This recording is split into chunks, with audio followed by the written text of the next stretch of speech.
I'm pleased to say I'm joined by the new editor of Darts World, Phil Lanning. Thanks for the time, Phil. How are you doing? I'm good, thank you. Thanks for your time. We'll come on to Darts World a little bit later, but first I want to go back to the start for you as a journalist. You've been writing about darts for the best part of 30 years now. Where did it all begin? Well, crikey, it began obviously from when I was, for as long as I can remember.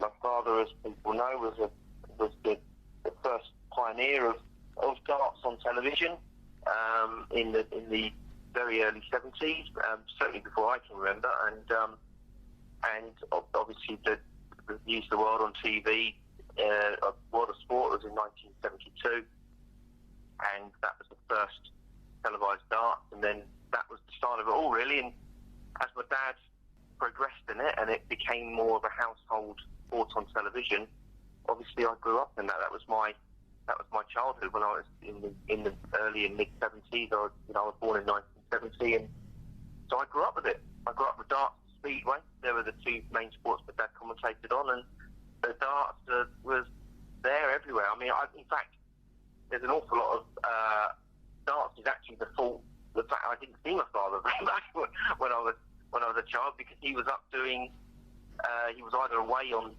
tours with darts, on doing weekends. Then during the week he would travel up to League to do indoor league, which is when he met Sid Withell. So Sid Withell was the director, and that's where their relationship formed and where they became great friends. And so, but I never saw my father during the week. He was up, because in those days you wouldn't just travel up; you'd be away for a couple of days going to League. So no, that of course I grew up around Bristow, Jockey Wilson, John Lowe. Obviously, my dad commentated on John Lowe's Nine Darter in '84, which is the first live televised Nine Darter commentary. And I knew I sort of knew these people very well. There's other people within the sport I grew up with. Tommy Cox, who was at the time Jockey's manager, Dick Alex, who was Bristow's manager. They went on to have pivotal roles in the split, which later became the PDC. These people were family friends, and I guess it was natural at some stage that I would end up going into it as well, which I could do. And it's been seamless, really. It's quite an honour for me to carry on the family name. I think I've been very fortunate that over the years, because I think the name has carried me through the early days and helped me establish myself with some of the bigger names. I mean, it was very helpful when I first got involved. I mean, to be fair, I've really been more consistently involved since about 2007, 2008.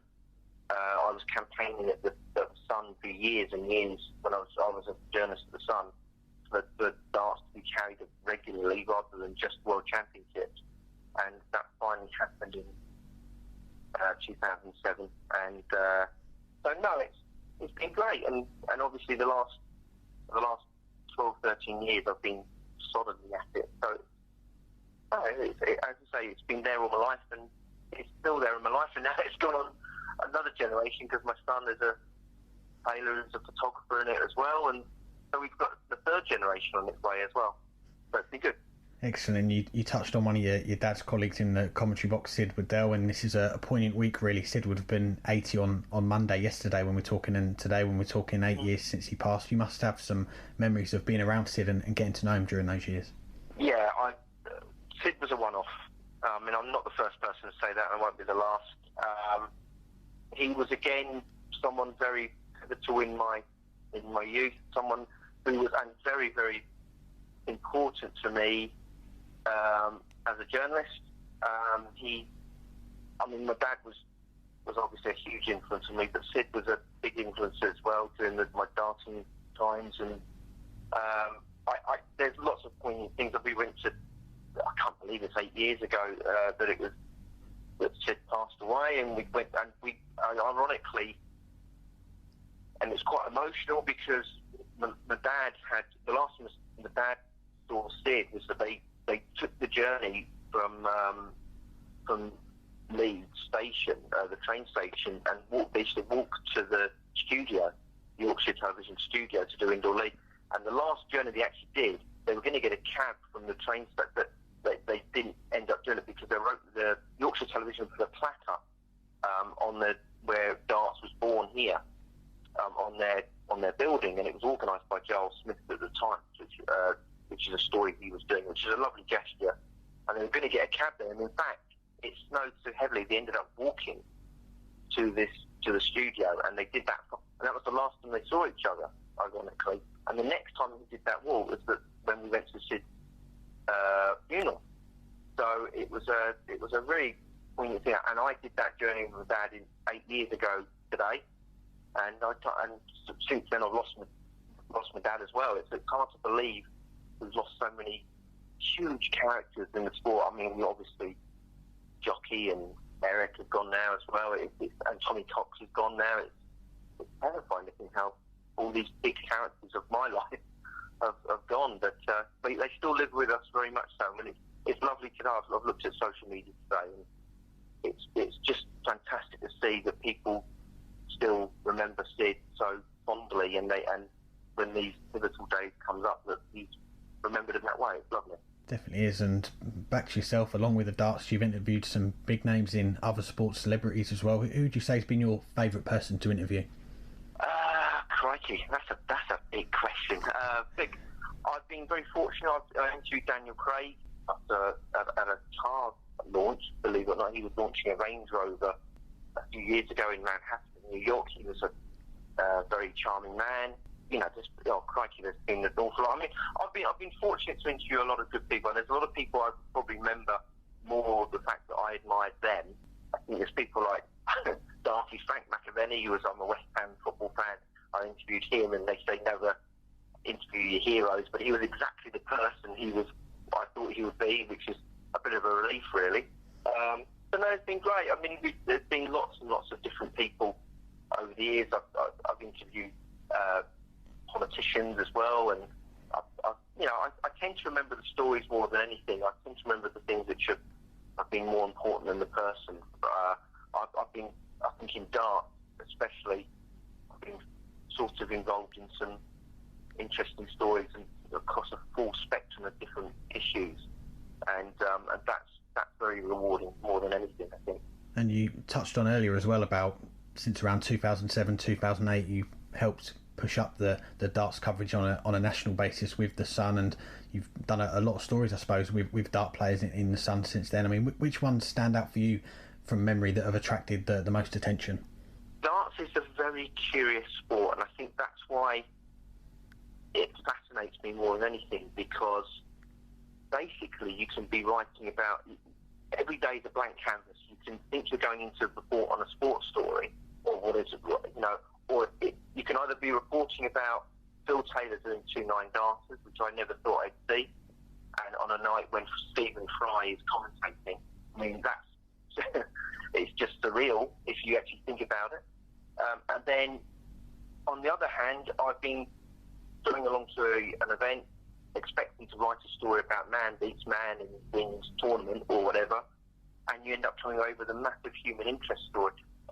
The spectrum it's massive, and we've gone from being, obviously we've had James Wade's situation with being bipolar and being admitted to the Priory, which was a hugely important story of human interest. The fact that how remarkable James had been to recover from that and still compete in a sporting level is just quite remarkable, and I think he is underappreciated for what he's done and what he's managed to do, considering his doctor told him that whatever you do, don't do anything competitive ever again. And they said, what do you do? He said, well, by the way, I'm a dart player. I mean, that defies logic, what he's achieved. We've had Phil Taylor's divorce. Raymond van Barneveld has had situations where he's had armed robberies, he's been blackmailed, serious crime against him when he's been in the UK, whatever it is, and his wife was at home.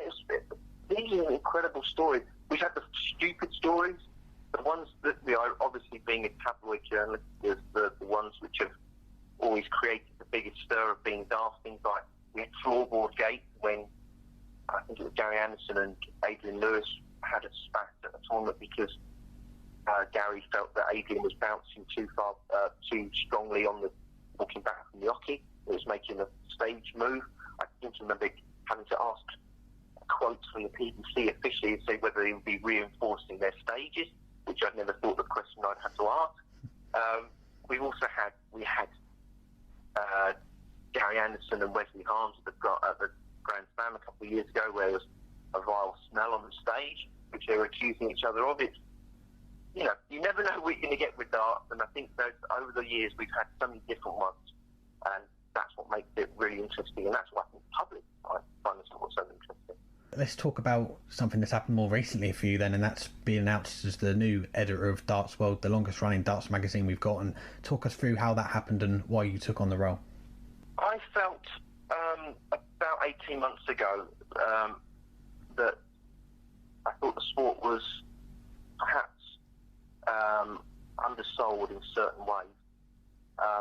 There's so much good going on, and the way the PBC have pushed sports on into different platforms and into different areas of the world and continents, it's gone beyond what we've been used to. And I also believe passionately that darts have sort of been left behind in one area, and that's probably its media. Because if you look at the contemporaries of darts in boxing, golf, snooker, whatever, those sports have got, especially golf and boxing, have got publications that sort of pushing into a different platform. Like they're going towards sort of glossy, really, really high quality publications, and darts didn't really have that. Darts would have been left behind a pad during a period of time, and it hadn't been replaced. And so my initial reaction was to do something completely different. I wanted, my theory was that the darts could have a sort of GQ type magazine.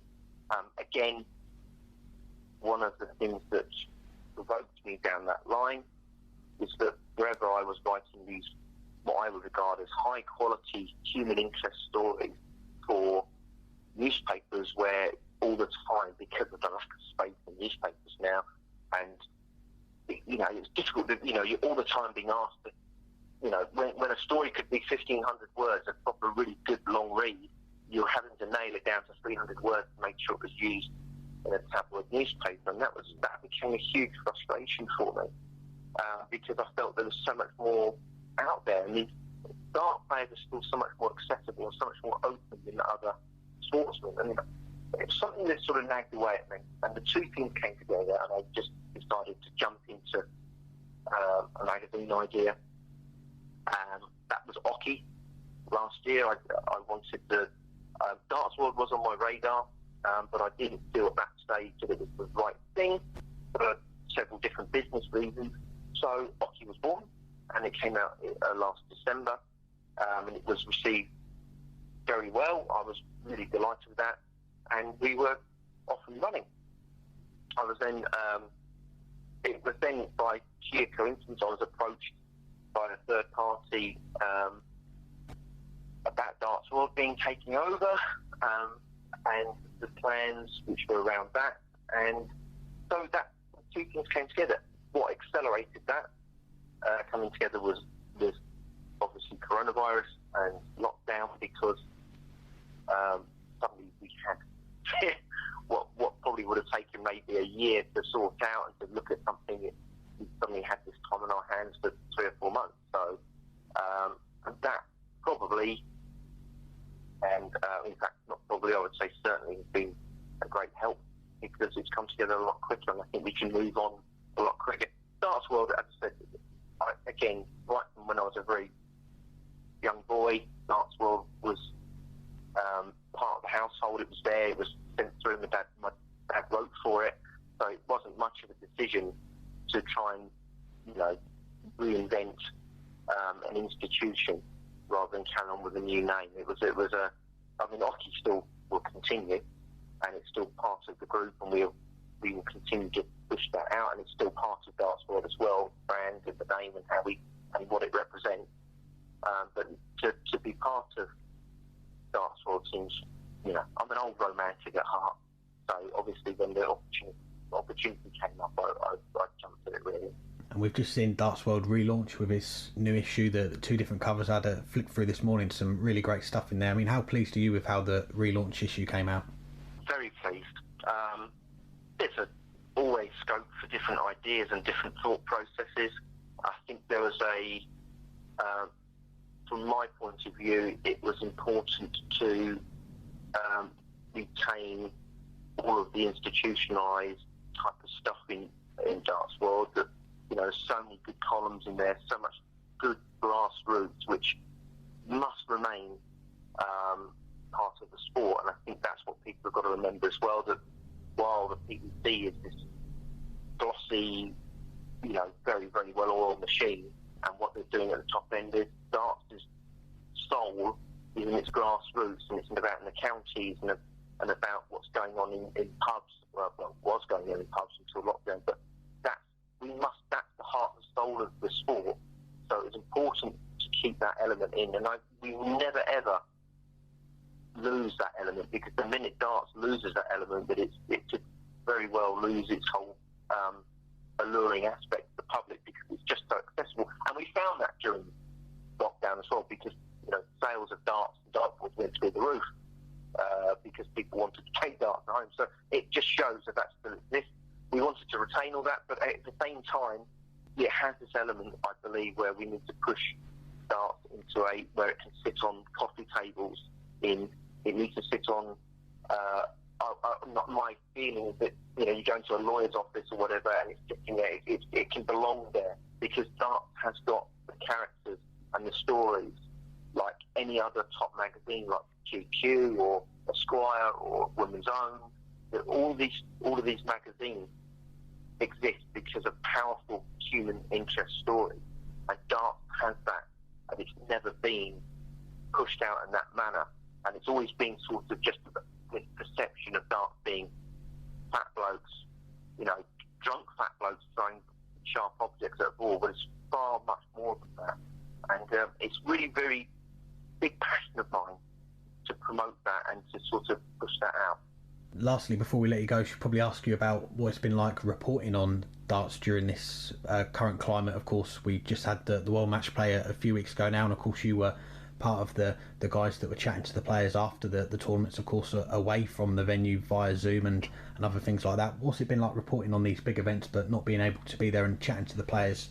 Well, firstly, like any journalist, when we have something big happens, it's important to embrace it and not to sort of think, well, we could have thought of it as being, well, we've lost all these weeks of Premier League, whatever, and during that period of time, and players championships, whatever. But actually, it was extremely rewarding, because the stories it threw up about how it affected players and how different things moved around and how other human beings were adapting to it was a very fascinating period of time.